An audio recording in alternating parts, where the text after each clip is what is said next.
What is up, guys? Today I wanted to make for you a pour-over iced coffee, but I thought I would do it a little differently today and kind of show you all of my stuff. And it's not all of my stuff, but I just kind of thought you might want to see the process. My water is boiling in the background, so you could probably hear that. And also, I'm going to need to get some ice. But I am able to get locally roasted beans, and they come pretty fresh, and they're pretty exotic because a lot of the times I can't even pronounce most of the places that they come from. So this is how I store them. I just store them in the bag. I just roll it up, I push all the air out, and I put a rubber band on it. Good enough. I don't need a fancy canister. And this is the scoop that I use, but I've used it so many times that I know that it is actually going to give me about 20 grams of beans. It's a 70 cc cup. I think I got it from a protein powder bag. And when I dose out into my little jars, like you'll sometimes see me do, I've got what I made from the top of like a 20-ounce pop bottle. There, my water just came to a boil. So I'm going to start my stopwatch, and I'll probably go past a minute and a half this time. I don't really care.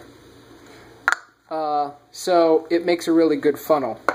So let me get a scoop of beans, and then this is obviously going to be pretty loud on camera, but like I said, I wanted to do it a little bit differently this time. So I just kind of put it somewhat level. Grind that up. I've got a little mark right here on where I set. There's a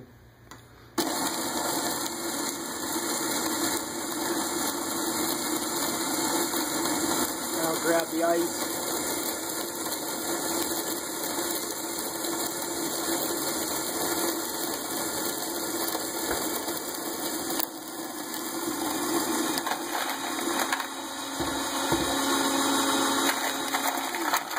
Again, this is going to be loud. So what I normally shoot for, I'll usually just go 8 ice cubes, but I'm shooting for 220 grams of ice.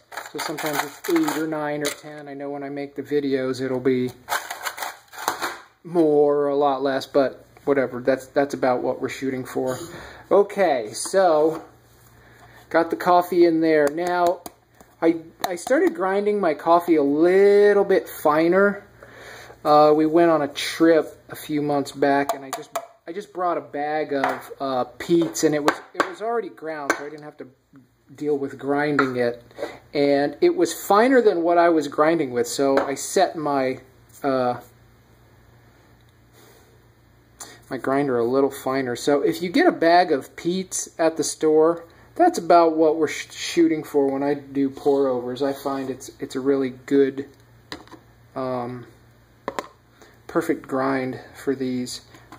Again, it's always fun to just play around. So let's see how much coffee that yielded. Hey, look at that, 20 grams. So see, sometimes it's over, and sometimes it's under, but normally it's close enough. Okay, so we're at 2.5 minutes now. I'm going to pour my water into my my gooseneck kettle, my tea kettle. I know I've talked about that before, so I'm not going to get into detail on that. Alright, tear out the scale again, tear it out, tear it up, and start the bloom. There we go. Something like that. So, yeah. Talking about pour-overs. Pour-overs are awesome. I really like them because of the amount of control, and you can really tweak your cup of coffee to your liking. as opposed to an automatic drip machine. this is a really good way to brew it. Of course, I wet my filter. I wet my filter now that I rinsed it in the sink. Alright, so again, we're going to pour to 250 grams and then let that drain. And I'll usually just pour the whole thing all at one time, but slowly. I try and go slowly. I don't typically pour and stop. Maybe I'll stop a little bit if the water level gets a little too high, but I technically try to just pour all at once. And then I like to tap it to kind of let everything settle, and then let it do its thing. So yeah, this grinder is obviously not a top of the line. I know if you have an expensive espresso machine, this isn't going to do the job, but for most of us this works really well because you can play with different grind settings and see what you like. Or if you have different machines, if you want to do a pour over, or if you want to do a French press, you get that flexibility. If you just grind in the store, then you have to grind the whole bag to the same size, and that's not much fun if you like to play around with coffee like I do.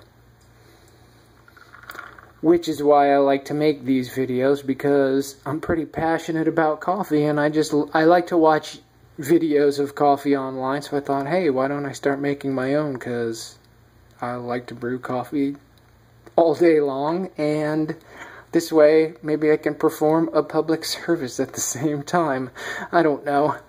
Anyway, this is done. There it is.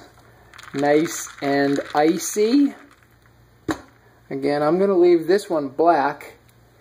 You could leave off a little bit of ice and add some milk, or half and half if you like, sugar if you like. But me, I like to just enjoy the actual coffee itself without too many add-ons.